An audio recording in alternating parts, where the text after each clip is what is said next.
വിദ്യാഭ്യാസം, ജോലി, വീട്, നാളെ എങ്ങനെ ജീവിക്കും, മക്കളുടെ കല്യാണം, അങ്ങനെയുള്ള 100 കൂട്ടം കാര്യങ്ങൾ ആലോചിച്ച് ചിന്തിച്ച് നമ്മളെ മുന്നോട്ടുള്ള ജീവിതം പ്രയാസമേറിയതാക്കാറുണ്ട്.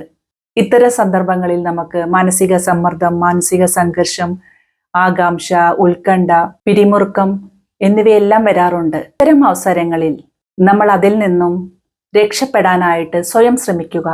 നമ്മളൊരു കിണറ്റിൽ വീണാലോ അല്ലെങ്കിൽ ഒരു പുഴയിൽ വീണാലോ നമ്മൾ അതിൽ നിന്ന് രക്ഷപ്പെടാനായിട്ട് നമ്മൾ ശ്രമിക്കാറുണ്ടല്ലോ, അല്ലെങ്കിൽ നമ്മൾ അവിടെ തന്നെ കിടക്കാറില്ലല്ലോ. എങ്ങനെയെങ്കിലും രക്ഷപ്പെട്ട് കരയ്ക്ക് കയറാനായിട്ട് നമ്മൾ നോക്കാറുണ്ട്. അതേപോലെ തന്നെ ജീവിതത്തിൻ്റെ പ്രയാസം നിറഞ്ഞ ഈ പടുകുഴിയിൽ വീഴുന്ന അവസരത്തിൽ നമ്മൾ സ്വയം നമ്മുടെ ശക്തി ആർജിച്ച് എല്ലാത്തിൽ നിന്നും ഉയർന്നു വരാനായിട്ട് ശ്രമിക്കുക. അതിനായിട്ട് നമുക്ക് ധ്യാനം ശീലമാക്കാം, യോഗനിദ്ര ശീലമാക്കാം, പ്രാണായാമങ്ങൾ, ശ്വസനക്രിയകളെല്ലാം ശീലമാക്കാം.